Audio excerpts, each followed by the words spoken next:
காலை வழியிலே நம்முடைய சிந்தனைக்கு ஆதாரமாக பரிசுத்த வேதாகமத்தில் உபாகமத்தின் புஸ்தகம் 31ஆம் அதிகாரம் 3வது வசனத்தை முதலாவது வாசிக்க கேட்போம். உன் தேவனாகிய கர்த்தர் தாமே உனக்கு முன்பாக கடந்து போவார். அவரே உனக்கு முன்னின்று அந்த தேசத்தாரை அழிப்பார். நீ அவர்கள் தேசத்தை சுதந்தரிப்பாய். கர்த்தர் சொன்னபடியே யோசுவா உனக்கு முன்பாக கடந்து போவான். தலைகளை தாழ்த்துவோம், ஜெபிப்போம். பரலோகத்தின் நல்ல பிதாவே, நல்ல வேளைக்காக தம்மை நன்றி நிறைந்த இதயத்தோடு நாங்கள் ஸ்தோத்திரங்களை செலுத்துகிறோம். இன்றைக்கும் எங்களோடு இந்த வசனங்களை கொண்டு பேசும் ஆண்டவரே. நாங்கள் கேட்கிறவர்களாய் மட்டுமல்ல, அதன்படி செய்கிறவர்களாயும் எங்களை மாற்றும். நம்முடைய செட்டையின் மறைவுக்குள்ளே எங்களை மறைத்து கொள்ளும் ஆண்டவரே. வந்திருக்கிற வருக போகிற எல்லா மக்களுக்கும் இந்த ஆசீர்வாதமாய் இந்த வார்த்தைகள் அமையட்டும் ஆண்டவரே. அவைகள் ஆவியாயும் ஜீவனாயும் இருக்கிறபடினாலும் ஸ்தோத்திரம். நீர் எந்த நோக்கத்தோடு இந்த வசனங்களை இன்றைக்கு பேசும்படிக்கு அடியேன் இருதயத்தில் இந்த வாஞ்சை விருப்பத்தை தந்தீரோ அது செயல்படும்படியாய் வேண்டிக் கூறும். எல்லா துதியும் கனமும் மகிமையும் உமக்கு செலுத்துகிறேன். ரட்சகர் நாமத்தில் வேண்டுகிறோம் நல்ல பிதாவே, ஆமென். கர்த்தருடைய பரிசுத்த நாமத்துக்கு ஸ்தோத்திரம் உண்டாகட்டும். கடந்த 1ஆம் தேதி இந்த வசனத்தை கொண்டு நான் சொற்ப நேரம் கர்த்தருடைய வார்த்தையை பகிர்ந்து கொள்ள கர்த்தர் கிருபை செய்தார். அதனால் இந்த முதல் பகுதியை மட்டும் வாசித்து அடுத்த பகுதிக்குள்ளே போகும்படியாய் விரும்புகிறேன். வாசிப்போம். உன் தேவனாகிய கர்த்தர் தாமே உனக்கு முன்பாக என்ன செய்வார்? போவார் என்று எழுதப்பட்டிருக்கு. யார் நமக்கு முன்பதாய் போகிறவர்? கர்த்தர் என்று கர்த்தருடைய வசனத்தில் வாசிக்கிறோம். உன் தேவனாகிய கர்த்தர் என்று குறிப்பிட்டு அருமையான மோசே சொல்லுகிறத நாம் பார்க்கிறோம். அருமையானே, கர்த்தர் நம்முடைய தேவன். அவருடைய பிள்ளைகளாய் நாம் காணப்படுகிறோம். ஆகையால் அவர் நமக்கு சொல்லுகிற ஒரு வார்த்தையை நன்றாய் கவனிக்க வேண்டும். என்ன? உன் தேவனாய கர்த்தர் உனக்கு முன்பாக என்ன செய்வார்? போவார். அவர் போவாரானால் நடைபெறுகிற ஆசீர்வாதங்களை குறித்து கடந்த 1ஆம் தேதியே நான் சொல்லிவிட்டேன். ஆனால் 2வது பகுதிக்குள்ளே நான் கடந்து போகிறோம். 6வது வசனத்தை வாசிக்கலாம்.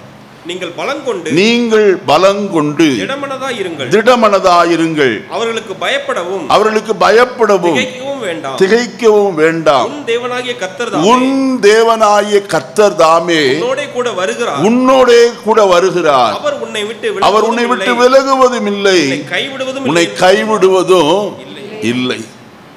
நன்றாய் கவனிப்போம். உன் தேவனாகிய கர்த்தர் தாமே உனக்கு முன்பாக என்ன செய்வார்?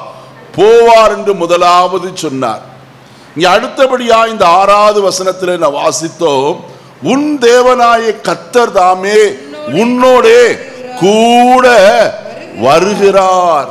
நன்றாய் கவனிக்க வேண்டும் வசனத்தினுடைய ஆழத்தை. அவர் முன்னே போகிறவர் மட்டுமல்ல, உன்னோடும் சேர்ந்து என்ன செய்கிறவர்? வருகிறவர். ஆகினால் தான் அவர் சொல்லுகிறார், அவர் உன்னை விட்டு விலகுவதும் இல்லை, உன்னை கைவிடுவதும் இல்லை. அவர் உன்னோடு கூட வருவாரானால் நடைபெறுகிற சம்பவங்களை நன்றாய் புரிந்து கொள்ள வேண்டும்.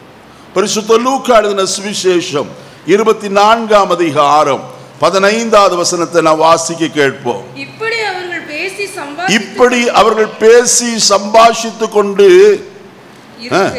இருக்கையில்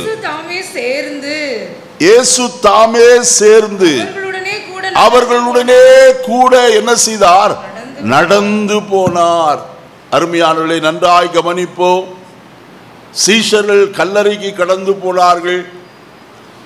மரியாளும் மற்ற ஸ்திரீகளும் கல்லறைக்கு கடந்து போய் கல்லறை திறக்கப்பட்டிருந்தது. ஆனால் இயேசுவையோ காணவில்லை.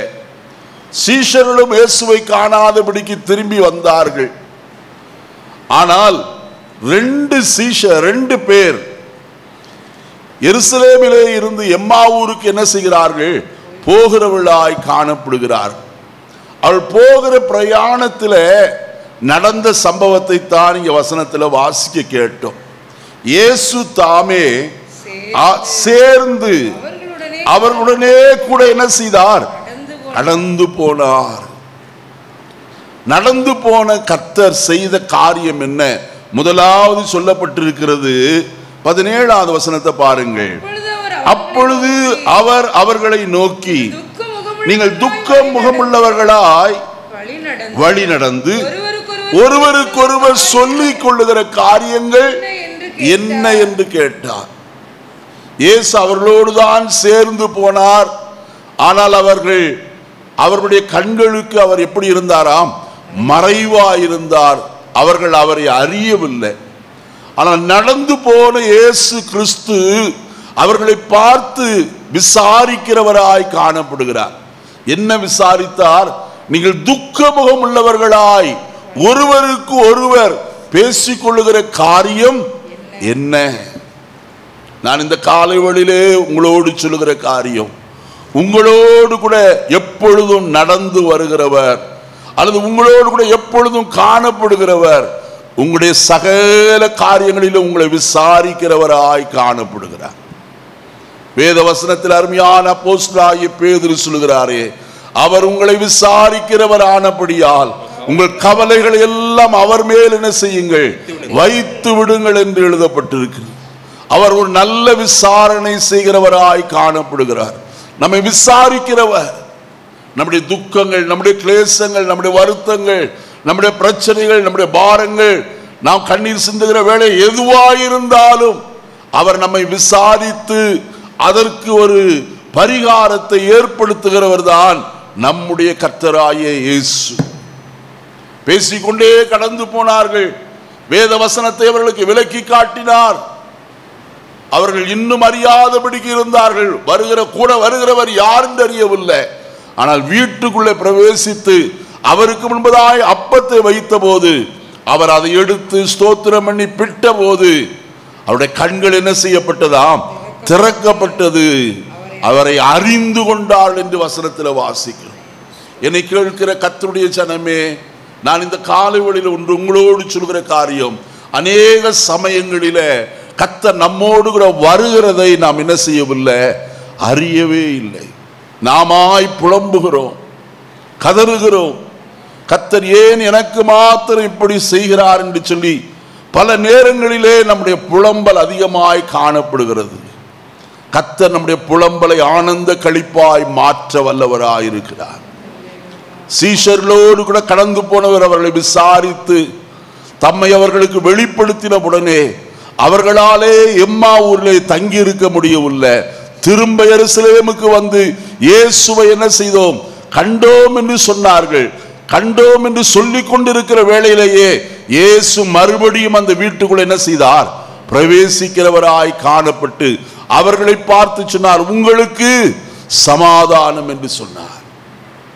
உங்களை வாழ்த்துகிறவர் உங்களோடு கூட வருகிறவர்.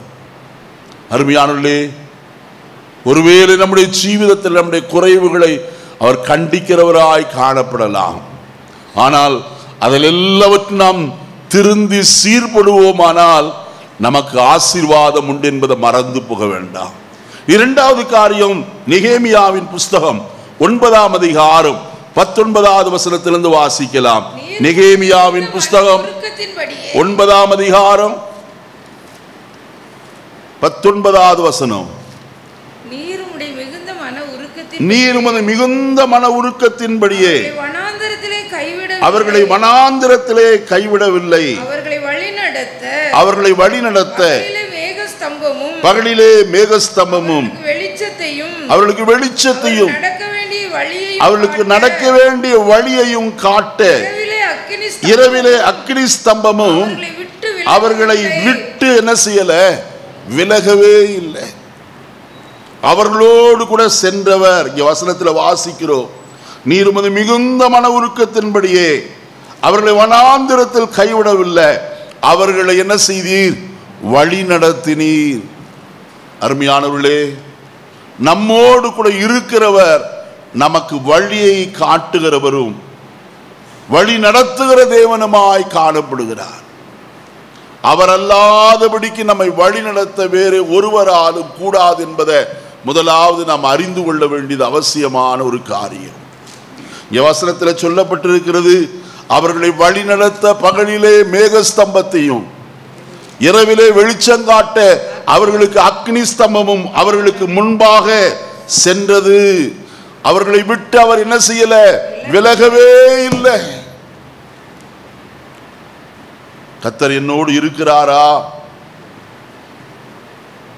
அருமையானே, அருமையான நியாயாதிபதிகளின் புஸ்தகத்தில் கேட்டாரே ஒரு கேள்வி, நீர் எங்களோடு இருந்தால் இவைகள் எல்லாம் எங்களுக்கு நேரிடுவானேன் என்று அவன் கேட்டது போலவே இன்றைக்கு நாம் கேட்கிறவர்களாய் காணப்படுகிறோம். எங்களோடு கூட இருந்தால் இது ஏன் எங்களுக்கு சம்பவிக்கிறது? அருமையானே, கர்த்தர் தான் அறியாதபடிக்கு நம்முடைய வாழ்க்கையில யாதொன்றும் என்ன செய்வதில்லை, சம்பவிப்பது இல்லை. கர்த்தர் கூடவே இருந்து அவர்களை வழி நடத்தினார். வசனத்தில் வாசிப்போமானால் வசனம் இவ்விதமாய் சொல்லப்பட்டிருக்கிறத நாம் பார்க்கலாம். உபாகமத்தின் புஸ்தகம் 32ஆம் அதிகாரம் 12வது வசனத்தை வாசியுங்கள். 32:12. கர்த்தர் ஒருவரே அவனை என்ன செய்தார்? வழி நடத்தினார். அந்நிய தேவன் அவனோடு கூட இருந்தது இல்லை என்று எழுதப்பட்டிருக்கிறத நாம் பார்க்கிறோம். யார் வழி நடத்துகிறது? கர்த்தர் ஒருவரே. உங்களையும் என்னையும் வழி நடத்துகிறவர் கர்த்தர் மட்டுமே. ஏசாயா தீர்க்கதரிசியின் புஸ்தகம் 49ஆம் அதிகாரம் 10வது வசனத்தை வாசிப்போம். 49:10. அவர்கள் பசியாய் இருப்பதும் இல்லை, தாகமாய் இருப்பதும் இல்லை, உஷ்ணமாகிலும் வெயிலாகிலும் அவர்கள் மேல் படுவதும் இல்லை. அவர்களுக்கு இறங்குகிறவர் அவர்களை நடத்தி அவர்களை நீரூற்றுகள் அண்டைக்கு கொண்டு போய் விடுவார். அப்ப நம்மை வழி நடத்துகிறவர் யார்? நமக்கு இரக்கம் செய்கிற கர்த்தர். இங்க வசனத்தில் சொல்லப்பட்டிருக்கிறது, அவர்களுக்கு இறங்குகிறவர் அவர்களை என்ன செய்கிறார்? நடத்துகிறார். என்னை கேட்கிற கர்த்தருடைய ஜனமே, அவருடைய இரக்கங்கள் மகா பெரியது என்று வேதம் சொல்லுகிறதே. 1000 தலைமுறை மட்டும் அவருடைய இரக்கங்கள் போதுமானதாய் காணப்படுகிறது.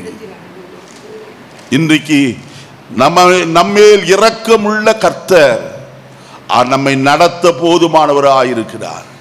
இன்னும் அதே ஏசாயா தீர்க்கதரிசியின் புஸ்தகம் 42ஆம் அதிகாரம் 16வது வசனத்தை வாசிப்போம்.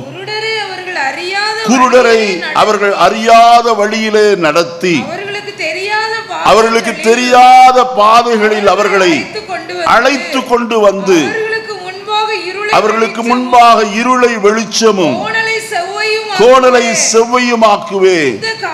இந்த காரியங்களை நான் அவர்களுக்கு செய்து அவர்களை கைவிடாதிருப்பேன். பாருங்க, வசனத்தில் சொல்லப்பட்டிருக்கிறது, குருடரை அவர்கள் அறியாத வழியிலே என்ன செய்து நடத்தி. குருடர் என்று சொன்னால் என்ன? பார்வையற்றவர்கள். நமக்கு நன்றாய் தெரியும். அநேக சமயத்தில் நாமும் கூட எந்த வழியிலே போவது என்று தெரியாதபடிக்கு குருடரை போல் என்ன செய்கிறோம்? திகைத்து திரிகிறவர்களாய் காணப்படுகிறோம். அருமையானே, அப்படிப்பட்ட சூழ்நிலையில் எல்லாம் கர்த்தர் ஒருவர் தான் நம்மை என்ன செய்கிறவர்? நடத்துகிறவர். வேறு யார் நம்மை நடத்துகிறவர் அல்ல. வசனத்தில் வாசிக்கும் போது 23ஆம் சங்கீதத்தில் வாசிக்கிறோம், அவர் என்னை நீதியின் பாதையிலே நடத்தி. செவ்வையான பாதையில் அவர் நம்மை நடத்துகிறவர். நீதியின் பாதையில வசனத்தில் வாசிக்கும் போது நீதிமொழிகளில் சொல்லப்பட்டிருக்கிறது, நீதியின் பாதையில என்ன உண்டு? ஜீவன் உண்டு, அதுல மரணம் என்பது இல்லை. நாம் எந்த பாதையிலே நடக்க வேண்டுமோ அந்த பாதையிலே சரியாய் நம்மை நடத்த அவர் நம்மோடு கூட வருகிறவராயிருக்கிறார். ஒரு நாள் நம்மை விட்டு விலகுவதும் இல்லை, நம்மை கைவிடுவதும் இல்லை. இனி 3வது ஒரு காரியம், 1 கொரிந்தியர் 10ஆம் அதிகாரம் 14வது வசனத்தை வாசிக்கலாம். 1 கொரிந்தியர் 10:4. எல்லாரும் ஒரே ஞானபானத்தை குடித்தார்கள். எப்படி எனில் அவர்களோடே கூட சென்ற ஞான கன்மலையின் தண்ணீரை குடித்தார்கள். அந்த கன்மலை கூட சென்றவர் தேவைகளை சந்திக்கிறவராய் காணப்படுகிறவர்.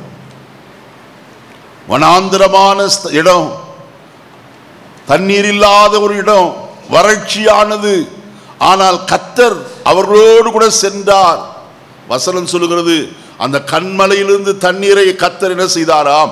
புறப்பட பண்ணினார். அந்த கன்மலை யார் என்றால் இயேசுவே.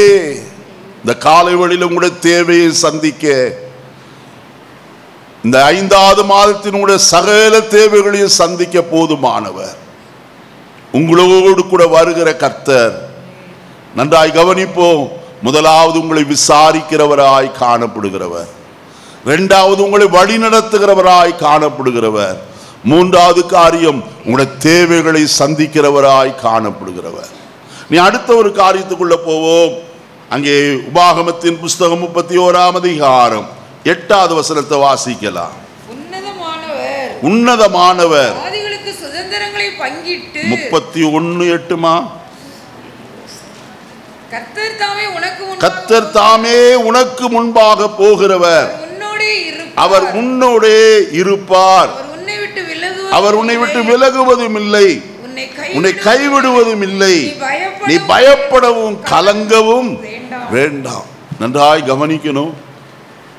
முதலாவது பார்த்தோம் கர்த்தர் நமக்கு முன்பாக போகிறவர் என்று சொல்லி. 2வது பார்த்தோம் அவர் உன்னோடு கூட வருகிறார் என்று பார்த்தோம். இங்கே 3வது காரியம் சொல்லப்பட்டிருக்கிறது, அவர் உன்னோடே இருப்பார். நாம் ஆராதிக்கிற கர்த்தர் நம்மோடு கூட இருக்கிறவர். வேத வசனத்தில் வாசிக்கிறோமே, உலகத்தின் முடிவு பரியந்தமும் சகல நாட்களிலும் நான் உன்னோடு கூட என்ன செய்வேன்? இருக்கிறேன் என்று வாக்குத்தத்தம் பண்ணினவர். அவர் வாக்கு மாறாத கர்த்தர். ஆபிரகாமோடு கூட இருந்த கர்த்தர், ஈசாக்கோடு இருந்தவர், யாக்கோவோடு கூட இருந்தவர், நம்மோடும் இந்த நாட்களிலே கூட இருக்கிறவராகவே இருக்கிறார். அவர் நம்மை விட்டு விலகுவதும் இல்லை, நம்மை கைவிடுவதும் இல்லை என்பதை நன்றாய் புரிந்து கொள்வோம். நம்மோடு கூட காணப்படுவாரானால் நமக்கு கிடைக்கிற நன்மை என்ன?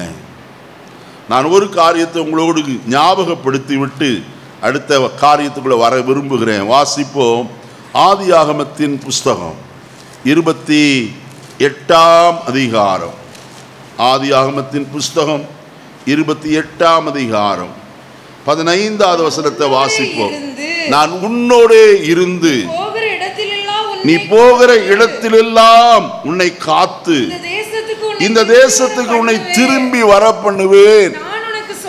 நான் உனக்கு சொன்னதை செய்யும் அளவும் உன்னை கைவிடுவது இல்லை என்று கர்த்தருடைய வசனம் சொல்லுகிறது. வீட்டை விட்டு ஓடி போகிற யாக்கோபோடு கூட கர்த்தர் சொல்லுகிற ஒரு வார்த்தை விதமாய் இருக்கிறது. அவன் தரிசனத்தை கண்டான்.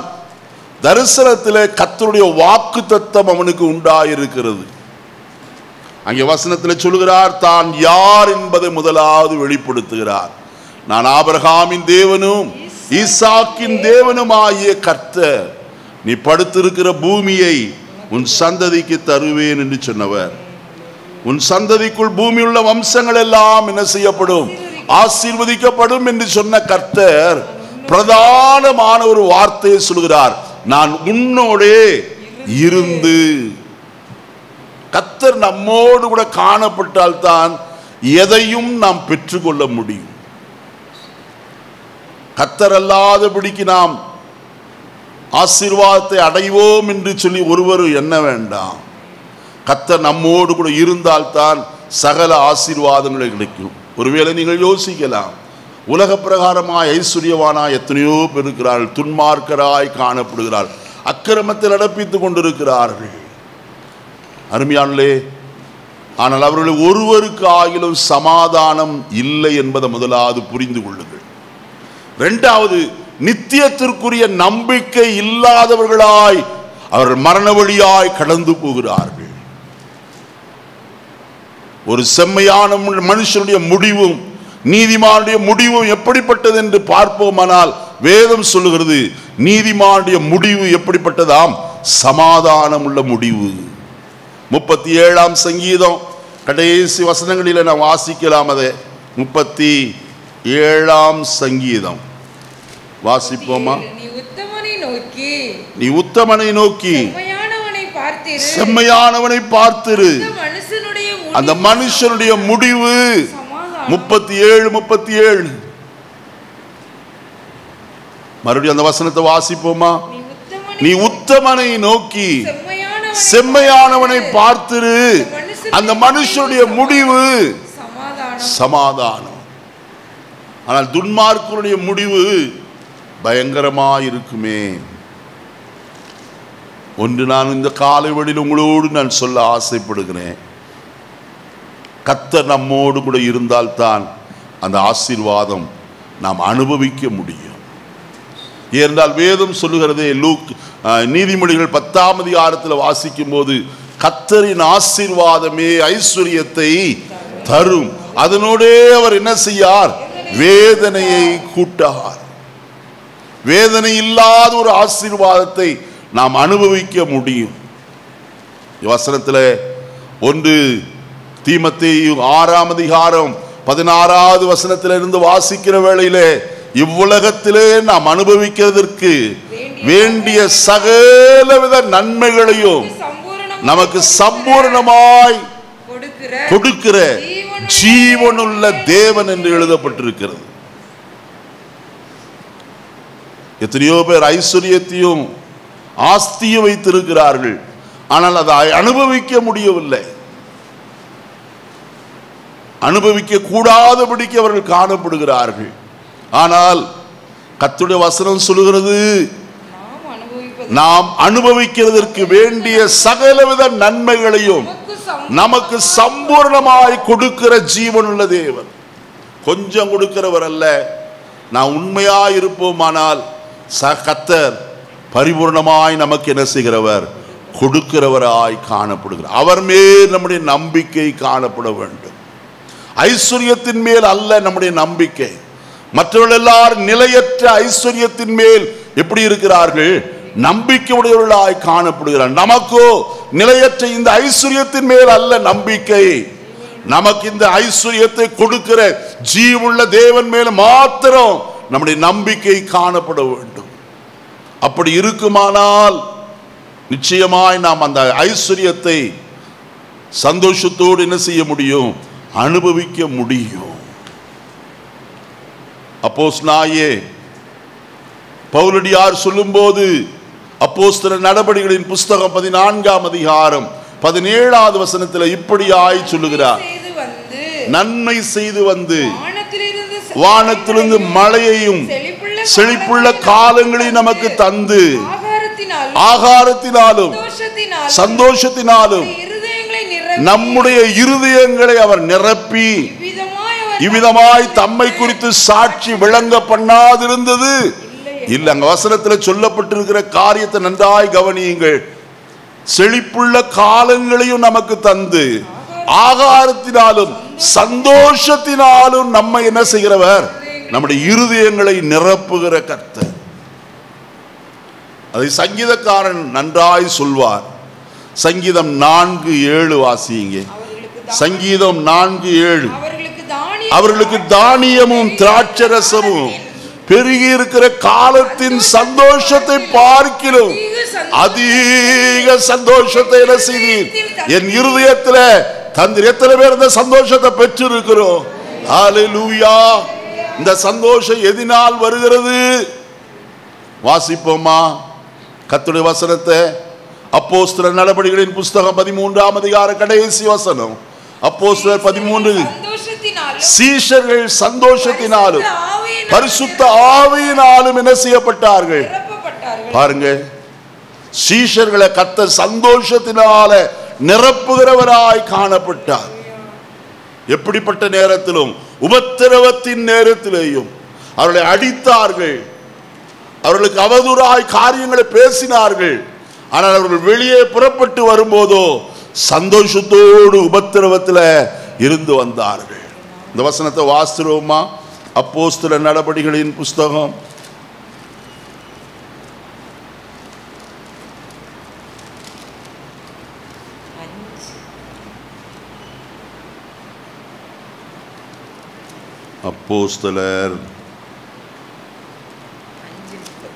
5ஆம் அதிகாரமா?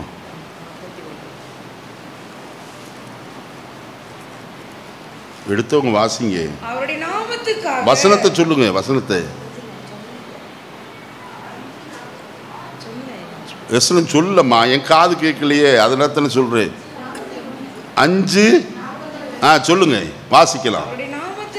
அவருடைய நாமத்துக்காக தாங்கள் அவமானம் அடைவதற்கும் பாத்திரராக எண்ணப்பட்டபடியால் சந்தோஷமாய் ஆலோசனை சங்கத்தை விட்டு புறப்பட்டு போனாங்க. எப்ப எந்த நேரத்தில் சந்தோஷப்பட்டாங்க?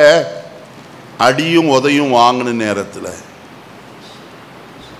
நம்ம ஒரு அடி அடிச்சா அப்புறம் அவ்வளோதான், இயேசு வேண்டாம் ஒன்றும் வேண்டான்னு போயிடுவோம்.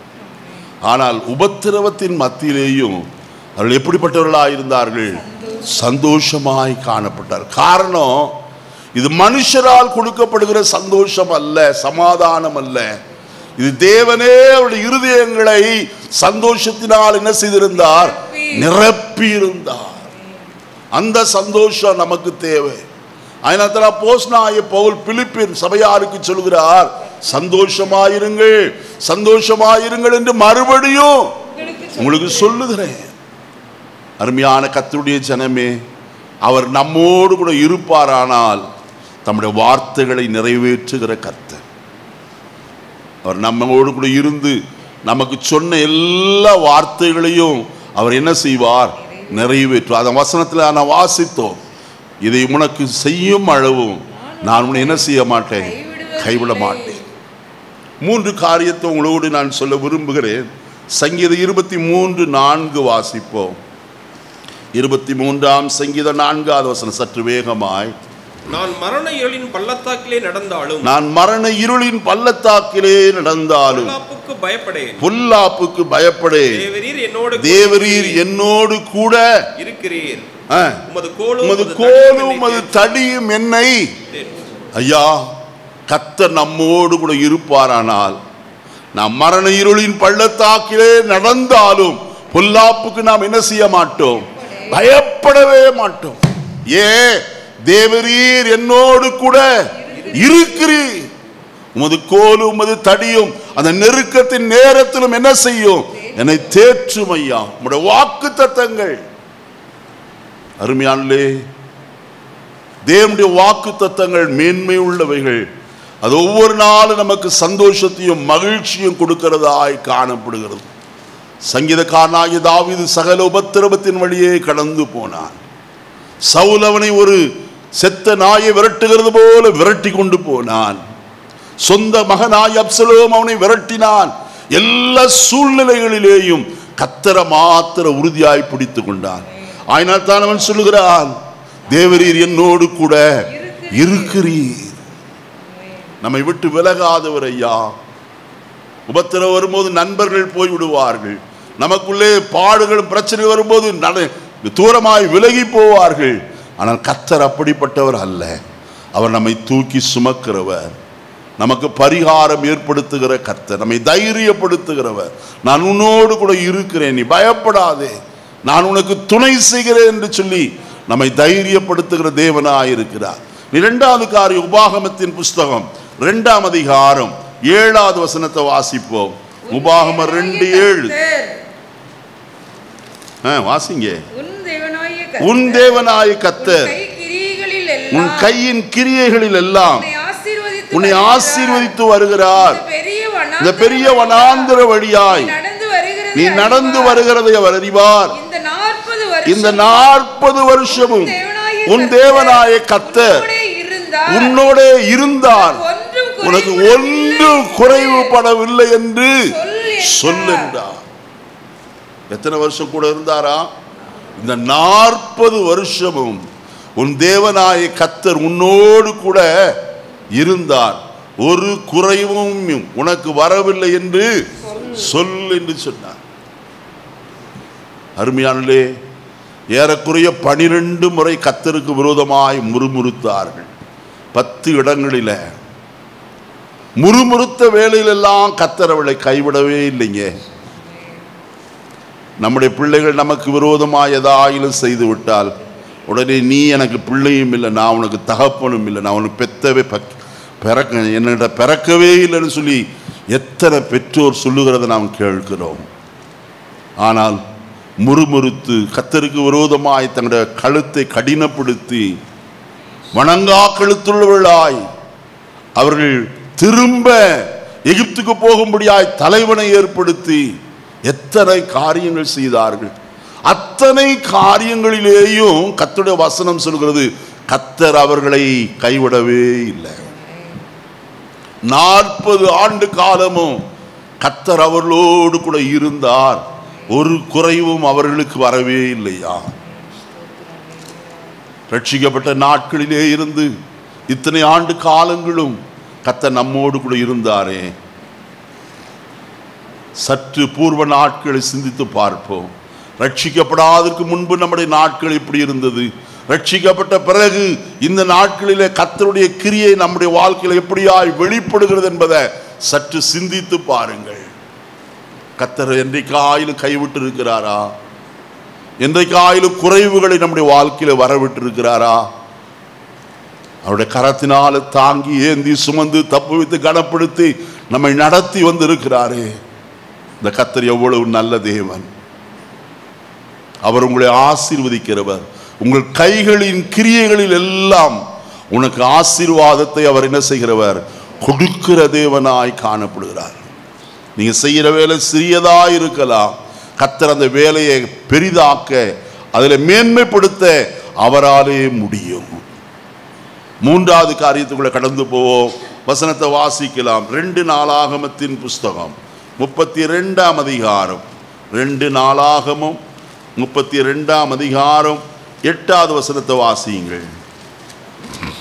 அவனோடு இருக்கிறது மாம்சபுயம், அவனோடு இருக்கிறது மாம்சபுயம், நமக்கு துணை நின்று நம்முடைய யுத்தங்களை நடத்துகிறவர், யுத்தங்களை நடத்த நம்மோடு இருக்கிறவர், நம்முடைய தேவனாய கர்த்தர் தாவே என்று சொல்லி அவர்களை எசேக்கியா தேற்றினார். யுத்தம் நடக்கிறது, ஜனங்கள் எல்லாரும் பயந்து கொண்டிருக்கிறார்கள். ஆனால் எசேக்கியா ஜனத்தை பார்த்து சொல்கிறான், அவனோடு இருக்கிறது மாம்சபுயம், நம்மோடு இருந்து நம்முடைய யுத்தங்களை நடத்துகிறவர் நம்முடைய தேவனாய கர்த்தர் தானே. ஒருவேளை சத்துருவின் போராட்டம் நமக்கு விரோதமாய் எழும்பலாம், சத்துருக்கள் நமக்கு விரோதமாய் கிரியை செய்யலாம். ஆனால் பயப்பட வேண்டாம் பிரியமானவர்களே. காரணம் என்ன? நம்மோடு இருக்கிறவர் நமக்கு துணை செய்கிறவராய் காணப்படுகிறார். வசனத்தில் வாசிக்கிறோம், கர்த்தராகிய ஆண்டவர் எனக்கு துணை செய்கிறார், ஆகையால் நான் என்ன செய்வதில்லை? வெட்கப்பட்டு போவது இல்லை.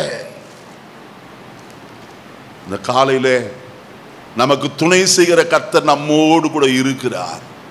நாம் வெட்கமடையாதபடிக்கு நமக்கு ஜெயத்தை கொடுக்க அவர் மட்டும் போதுமானவர்.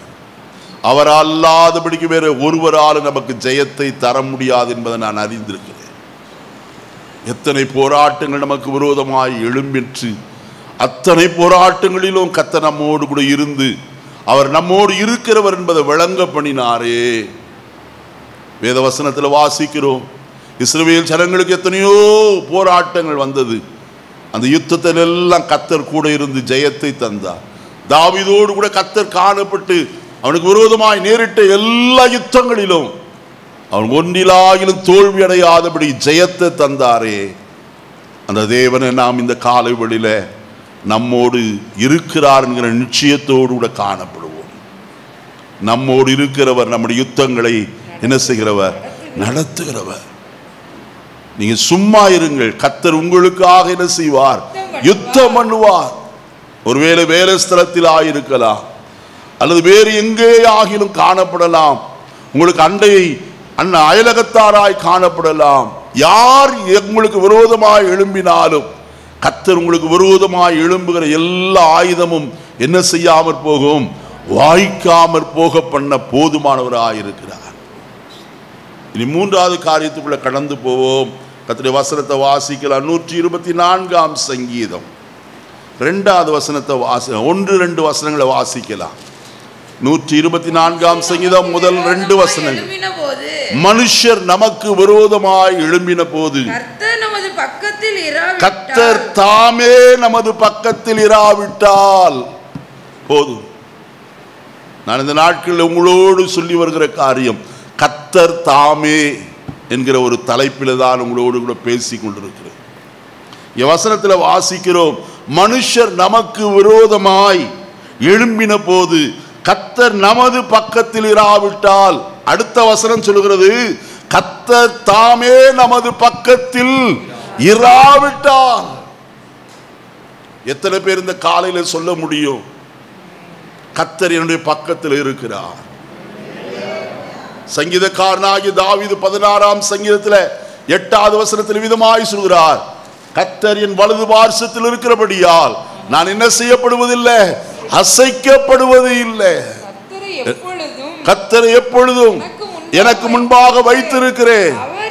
அவர் என் வலது பார்சத்தில் இருக்கிறபடியால் நான் அசைக்கப்படுவது இல்லையா? உன் பக்கத்தில் 1000 பேரும் உன் வலதுபுறத்தில் 10,000 பேர் விழுந்தாலும் அது உன்னை என்ன செய்யாது, அணுகாது. உன் கண்களால் மாத்திரம் நீ அதை பார்த்து துன்மார்க்கருக்கு வரும் பலனை செய்வாய், காண்பாய் என்று சொன்னாரே. உனக்கு விரோதமாய் உருவாக்கப்படும் எந்த ஆயுதமும் என்ன செய்யாது, வாய்க்காதே போகும். எவர்கள் உனக்கு விரோதமாய் கூட்டம் கூடினார்களோ அவர்கள் உன் பட்சத்தில் என்ன செய்வார்கள், வருவார்கள். கர்த்தருடைய வார்த்தை இதுவாயிருக்கிறது. அருமையான தேவஜனமே, இந்த காலை வேளையில ஒன்று உங்களுக்கு சொல்லுகிறேன், மனுஷர் உங்களுக்கு விரோதமாய் எழும்பும் போது கர்த்தர் தாமே நமது பக்கத்தில் இராவிட்டால் அவர்கள் நம்மை என்ன செய்திருப்பார்களாம், உயிரோடு விழுங்கி இருப்பார்கள். அந்த 124ஆம் சங்கீதத்தை நீங்கள் வாசித்தீர்களானால் உங்களுக்கு புரியும். அங்கே 6வது வசனத்தில் சொல்கிறார், நம்மை அவர்களுடைய பற்களுக்கு இரையாக ஒப்புக்கூடாது இருக்கிற கர்த்தருக்கு ஸ்தோத்திரம். முதல்ல அவர்கள் எங்களை பட்சிக்க முடியவில்லை, எங்களை அழித்துவிட நினைத்தார்கள், எங்களை முற்றிலுமாய் நிர்மூலமாக்க நினைத்தார்கள். ஆனால் அவர்களால் அது என்ன செய்யாமற் போயிற்று, கூடாமற் போயிற்று. அவருடைய பற்களுக்கு இரையாகாதபடிக்கு கர்த்தர் எங்களை காத்து கொண்டார், அதற்கு ஸ்தோத்திரம் என்று சொல்லுகிறார். அடுத்த வசனத்தில் இப்படி சொல்லுகிறார், வேடருடைய கண்ணிக்கு தப்பினது போல நம்முடைய ஆத்துமா தப்பிற்று, கண்ணி தெரித்தது. ஹல்லேலூயா. இந்த காலைவேளையில கர்த்தருடைய பட்சத்தில் இருக்கிறபடினால் கண்ணியை தெரிக்க பண்ணுகிற கர்த்தர், உன்னை தப்புவிக்கிற தேவன் அவர் ஒருவர் மட்டுமே. நன்றாய் அறிந்து கொள்ளுங்க, யார் உங்களுக்கு விரோதமாக என்ன கண்ணி வைத்தாலும், கண்ணினா தெரியுமா, புறா பிடிக்கிறது, மிருகங்களை காட்டில் வேட்டையாடும் போது வலைகளை வைத்து பிடிக்கிறது தான் கண்ணி. அதில் ஆகாரத்தை தூவி விட்டு விடுவாங்க, அது வந்து ஆகாரத்தை சாப்பிட இருக்கும், கால் மாட்டிக்கொள்ளும், பறக்க முடியாது. இன்றைக்கு நமக்கு விரோதமாயும் மனுஷர் கண்ணிகளை வைத்தாலும் அந்த கண்ணி என்ன செய்யும், தெரிப்புண்டு போகும். நாம் என்ன செய்வோம், தப்பிக்கொள்வோம் என்று வேதம் சொல்றது. அது கர்த்தராலே ஆகுது. அடுத்த காரியம் வசனத்தில் சொல்லப்பட்டிருக்குது, நம்முடைய சகாயம் வானத்தையும் பூமியையும் உண்டாக்கின கர்த்தருடைய நாமத்தில் உள்ளது. அவருடைய நாமத்தை விசுவாசிக்கிறவன் யாரோ அவனுக்கு நிச்சயமாய் ஒரு அடைக்கலம் உண்டு. கர்த்தருடைய நாமத்தை சொல்லி கூப்பிடுகிற எவனோ என்ன செய்வான், தப்புவிக்கப்படுவான். கர்த்தருடைய வசனத்தில் வாசிக்கிறோமே, சங்கீதம் 91 14 15 வசனங்களை வாசிக்கிற வேளையிலே, அவன் என்னிடத்தில் வாஞ்சையா இருக்கிறபடியால் அவனை விடுவிப்பேன், என் நாமத்தை அவன் அறிந்திருக்கிறபடியால் அவனை உயர்ந்த அடைக்கலத்திலே நான் வைப்பேன். அவன் என்னை நோக்கி கூப்பிடுவான், நான் அவனுக்கு மறு உத்தரவு அருளி செய்து ஆபத்தில் நானே அவனோடு இருந்து அவனை தப்புவித்து கனப்படுத்துவேன் என்று சொல்கிறார். அருமையான கர்த்தருடைய ஜனமே, கர்த்தர் நம்முடைய பட்சத்தில் இருக்கிறார் என்பதை மறந்து போக வேண்டாம். அவர் நம்முடைய பக்கத்தில் இருக்கும்போது கண்ணி தெரிக்கும். அவருடைய வாய்க்கு ஆகாரமாய் மாறாதபடிக்கு அதற்கு தப்ப கர்த்தர் உதவி செய்தார். இதெல்லாம் எதினாலே வருகிறது? அவருடைய நாமத்தினாலே. கர்த்தரின் நாமம் பலத்த துருகம், நீதிமானதற்குள் ஓடி எப்படி இருப்பான்? சுகமாயிருப்பான். கர்த்தருடைய ஜனமே, இந்த 5வது மாதத்துல கர்த்தருடைய நாமம் உங்களுக்கு போதுமானது. அவருடைய நாமத்தை நோக்கி கூப்பிடுகிற எவனும் அநியாயத்தை விட்டு என்ன செய்ய கடவன்? விலக கடவன் என்று பரிசுத்த வேதம் சொல்லுகிறது. அவருடைய நாமத்தை நோக்கி கூப்பிடுவோமா? அவரை கூப்பிடுகிற எந்த மனுஷனுக்கு கர்த்தர் உதவி செய்ய வல்லவர். கடைசி ஒன்றை நான் சொல்லி முடிக்க விரும்புகிறேன். 1 தெசலோனிக்கேயர் 4ஆம் அதிகாரம் 16வது வசனத்திலிருந்து வாசிப்போம். 1 தெசலோனிக்கேயர் 4:16. ஏனெனில் கர்த்தர் தாமே ஆரவாரத்தோடும் பிரதான தூதனுடைய சத்தத்தோடும் தேவ எக்காலத்தோடும் வானத்திலிருந்து இறங்கி வருவார். அப்பொழுது கிறிஸ்துவுக்குள் மரித்தவர்கள் முதலாவது எழுந்திருப்பார்கள். பின்பு உயிரோடு இருக்கும் நாமும் கர்த்தருக்கு எதிர்கொண்டு போக மேகங்கள் மேல் அவர்களோடு கூட ஆகாயத்தில் எடுத்துக் கொள்ளப்பட்டு இவ்விதமாய் எப்பொழுதும் கர்த்தருடனே கூட இருப்போம். வசனத்துல வாசிக்கிறோம், நல்லா கவனிங்க. கர்த்தர் தாமே உனக்கு முன்பாக போகிறவர், கர்த்தர் தாமே உன்னோடு கூட வருகிறவர், கர்த்தர் தாமே உன்னோடு கூட இருக்கிறவர், கர்த்தர் தாமே நம்முடைய பக்கத்தில் பட்சத்தில் காணப்படுகிறவர். கடைசியாய் சொல்கிறேன், கர்த்தர் தாமே ஆரவாரத்தோடும் பிரதான தூதனுடைய சத்தத்தோடும் தேவ எக்காலத்தோடும் வானத்திலே இருந்து என்ன செய்வார்? இறங்கி வருவார். கர்த்தருடைய ஜனமே, அந்த நம்பிக்கை நம்முடைய இருதயத்தின் ஆழத்தில் ஆழமாய் பதிந்திருக்க வேண்டியது அவசியம். என்னை ரட்சிக்கும்படியாய் இந்த உலகத்தில் ஒரு முதலாம் விசை கடந்து வந்தவர். எபிரேயருக்கு எழுதின நிருபம் 9ஆம் அதிகாரம் 24வது வசனத்தை வாசிப்போம். எபிரேயர் 9:24. அந்தபடி மெய்யான பரிசுத்த ஸ்தலத்திற்கு அடையாளமான கையினால் செய்யப்பட்டதாயிருக்கிற பரிசுத்த ஸ்தலத்திலே கிறிஸ்துவானவர் பிரவேசியாமல் பரலோகத்தில் தானே இப்பொழுது நமக்காக தேவனுடைய சமூகத்தில் பிரத்யட்சமாகும்படிக்கு பிரவேசித்திருக்கிறார். நன்றாய் கவனிப்போம். நான் இந்த வசனத்தை விளக்கி சொல்கிறேன். நம்முடைய ஆண்டவராய் இயேசு கிறிஸ்து மனுக்குலத்தை ரட்சிக்கும்படிக்கு முதலாவது அவர் கன்னி மரியாளுடைய வயிற்றிலே உற்பவித்து நாசரேத்தூரிலே அவர் வளர்ந்து தம்முடைய ஊழியத்தை நிறைவேற்றி பாவியுடைய கையிலே ஒப்பு கொடுக்கப்பட்டு சிலுவை மரத்திலே தூக்கப்பட்டார். 3 ஆணிகளிலே முதுகெல்லாம் படைசால்களைப் போல, உழவன் உழுத நிலத்தின் படைசால்களைப் போல முதுகெல்லாம் வாரினால் அடியுண்டு பிளக்கப்பட்டது. தலையிலே முள்முடி கிரீடம், 3 ஆணிகளிலே சிலுவையிலே தொங்கினவராய் காணப்பட்ட இயேசு தாம் சொன்னபடியே தம்முடைய ஜீவனை மனுக்குலத்திற்காய் தந்தார். 3வது நாளில் உயிரோடு கூட தாம் சொன்னபடியே உயிர்த்தெழுந்தார். 40 நாட்கள் யாவரும் காண தாமை உயிரோடு இருக்கிறவர் என்பதை பலவிதமான திருஷ்டாந்தங்களினாலே அதை உறுதிப்படுத்தி தம்முடைய சீஷர்களை ஒலிவ மலைக்கு நேராய் அழைத்து கொண்டு போய் எல்லாரும் பார்க்க ஒரு மேகம் அவரை என்ன செய்தது? ஆகாயத்தில் எடுத்துக்கொண்டது.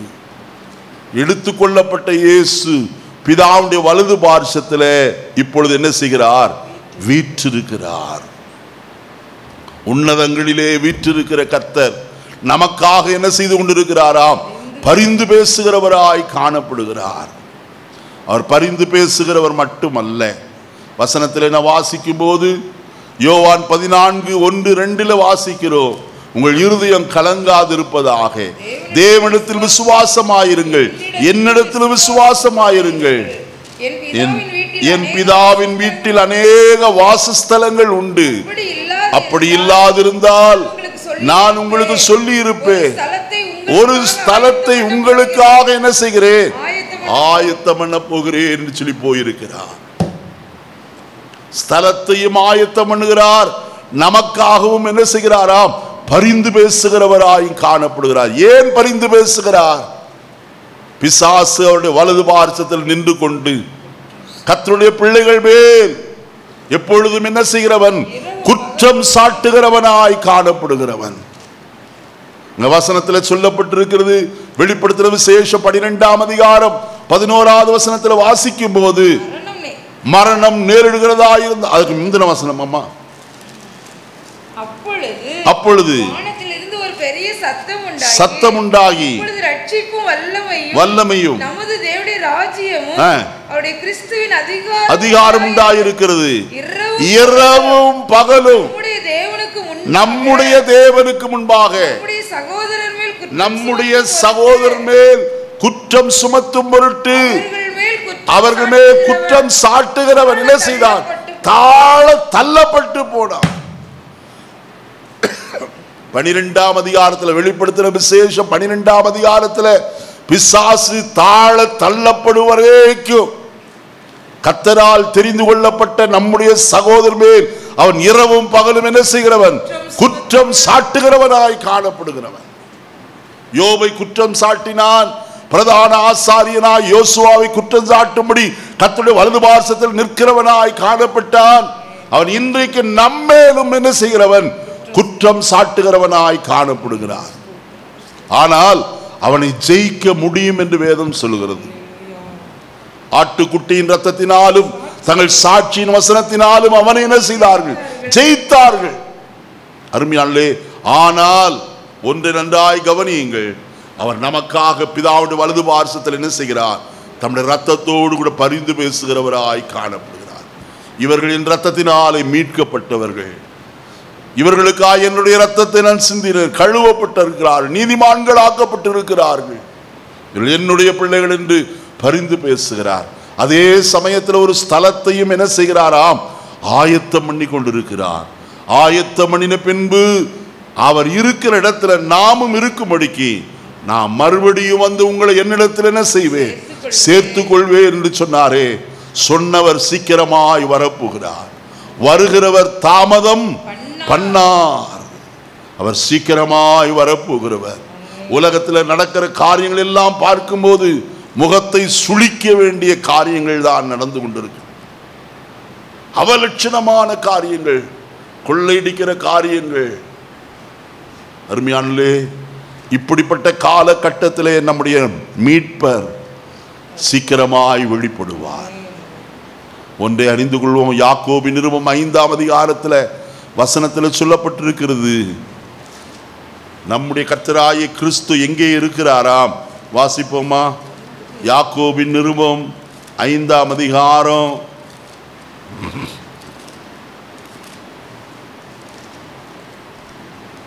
8வது வசனத்தை வாசியுங்கள். 8:9. நீங்களும் நீடிய பொறுமையோடு இருந்து உங்கள் இருதயங்களை ஸ்திரப்படுத்துங்கள், கர்த்தரின் வருகை சமீபமாயிருக்கிறது. சகோதரரே, நீங்கள் நியாயம் தீர்க்கப்படாதபடிக்கு ஒருவருக்கு ஒருவர் விரோதமாய் முறையிடாதிருங்கள். இதோ நியாயாதிபதி வாசற்படியிலே என்ன செய்கிறார், வாசற்படியில் நிற்கிற 6 காரியங்கள் உண்டு. அதெல்லாம் சொல்ல விரும்பல. பாவம் உன் வாசற்படியில் என்ன செய்யும், படுத்திருக்கும்.